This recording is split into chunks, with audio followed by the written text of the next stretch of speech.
ఎఫెసీయులకు రాసిన పత్రిక 2వ అధ్యాయము 22వ వచనం.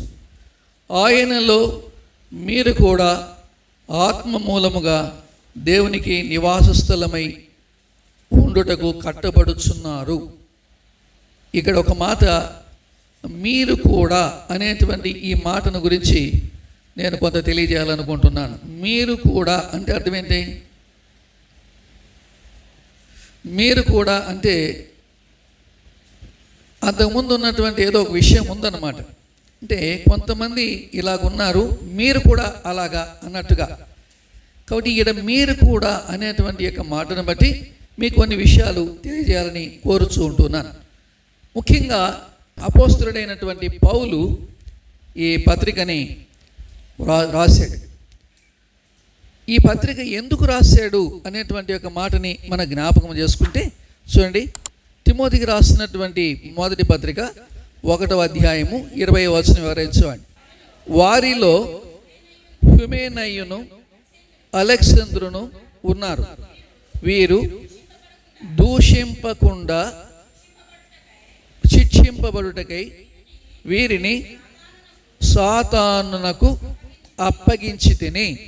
ప్రియమైన జ్ఞాపకం చేసుకోండి, ఇక్కడ హ్యుమేనయును అలెగ్జాంద్రు అనేటువంటి వీళ్ళిద్దరూ కూడా అక్కడున్నటువంటి ఎఫెసులో ఉన్నటువంటి ప్రజల యొక్క విశ్వాసాన్ని, లేకపోతే వారి కలిగినటువంటి నమ్మికని, అంత మాత్రమే కాదు వారి విశ్వాస జీవితంలో ఒక కలవరాన్ని తీసుకొచ్చినటువంటి వారుగా ఉంటూ ఉన్నారు. ఈ కారణాన్ని బట్టి ఈ పత్రికని మరి అపోస్తలుడైన పౌలు ఈ పత్రిక రాసి ఈ పత్రికని చూడండి ఎవరి ద్వారా పంపించాడో జ్ఞాపకం చేస్తూ ఉంటూ ఉన్నాడు. 6వ అధ్యాయం, ఎఫెసీయులకు రాసిన పత్రిక 6వ అధ్యాయం 21వ వచనం. మీరును నా క్షేమ సమాచారమంతయు తెలుసుకొనుటకు ప్రియ సహోదరుడును ప్రభువునందు నమ్మకమైన పరిచారకుడునైన తుకీకు నా సంగతులన్నీ మీకు తెలియచేయును. ఇక్కడ జ్ఞాపకం. ఈ పత్రిక అపోస్తలుడైనటువంటి పౌలు, అర్థమైందా, రోమా చెరసాలలో ఉన్నప్పుడు రాసినటువంటి పత్రిక. చెరసాలలో ఉండేటప్పుడు పౌలు ఈ విధంగా 4 పత్రికలు రాశాడు. అంటే ఆ సంఘాలకు రాశాడు. అలాగే వ్యక్తిగతంగా కూడా ఆయన పత్రికలు రాస్తూ వచ్చాడు. వాటిల్లో ఈ పత్రికని రాసి వీరి యొక్క సందేహాలు, వీరి మధ్య ఉన్నటువంటి కలవరాలు, విశ్వాసములో వారు ఏమాత్రము కూడా దిగజారి వెళ్ళిపోకుండా వారికి ఉన్నటువంటి ఆత్మీయ స్థితిని మరి పడిపోకుండా ఉండే నిమిత్తమై ఈ పత్రికను రాసి తుకీకు అనేటువంటి సహోదరుని ద్వారా ఈ పత్రికని పంపించాడు. ఎందుకంటే మనము ఈ యొక్క విషయము ప్రకటన గ్రంథం 2వ అధ్యాయంలో కూడా ఎఫెసు సంఘాన్ని గురించి మనం చదువుకుంటాం. చూడండి, అక్కడ ఎఫెసు సంఘాన్ని గురించి దేవుడు ఒక మాట రాస్తూ ఉంటూ ఉన్నాడు. యోహాను రాసిన ప్రకటన గ్రంథము 2వ అధ్యాయము 4-5 వచనాలు వివరించండి. అయినను మొదట నీకుండిన ప్రేమను నీవు వదిలితివని నేను నీ మీద తప్పు ఒకటే మోపవలసి ఉన్నది.